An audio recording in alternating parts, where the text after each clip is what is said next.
Dito muna tayo sa update kay PRRD. Dahil nga sa kalagayan ng ating dating Pangulong PRRD, ayon kay Attorney Kaufman, ay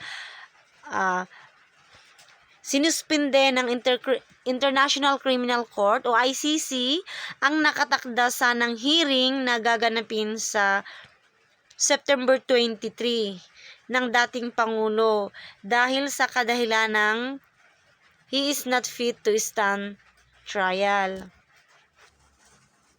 So, ayon nga kay Attorney Kaufman, ang official statement ni Attorney Kaufman sa ICC ay hindi na makakilala at makaalala ang dating Pangulo. Ay, naku, sobra na nga naman talagang nakakapanlumo. Kaya ipinalipat ang petsa ng kanyang hearing. Sapagkat ang 80 years old na dating Pangulo ay kulang na ang kanyang kapasidad na makakilala at di na rin niya naiintindihan ang kanyang kalagayan. Kung ano ang nangyayari sa kanya at bakit siya nakakulong at kung saan siya. Kaya sa mga kadahilanang ito ay sinabi ni Attorney Kaufman, kaya na-cancela, sinuspende ang kanyang hearing sa September 23. So, itong ating basahin ang naging statement ni Attorney Kaufman.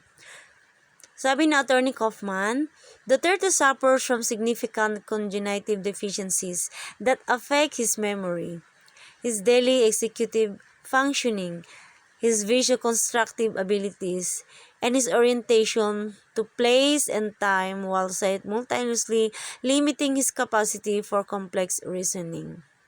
Grabe ang nangyari kay PRRD, no? He is currently unable to meaningfully participate in the legal proceedings against him. Specifically, he lacks the capacity to remember, assimilate, and apply information to be able to give his lawyers effective instructions. He will not be able to fluently recall information from the period relevant to the case, such as to be able to testify.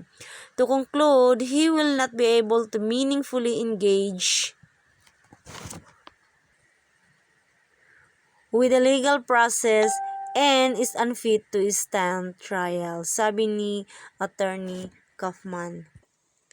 Mr. Duterte is not fit to stand trial as a result of congenital impairment in multiple domains. Mr. Duterte's condition will not improve, and for this reason, the pre-trial chamber must adjourn all legal proceedings in his case indefinitely. So, ito yung ina-argue ni Attorney Kaufman, yung presidente ng ating PRRD, na hindi na niya kaya, na hindi na siya fit para sa trial sa kanyang kaso. At unti-unti na ring humihina at bumababa ang kanyang kalagayang pisikal.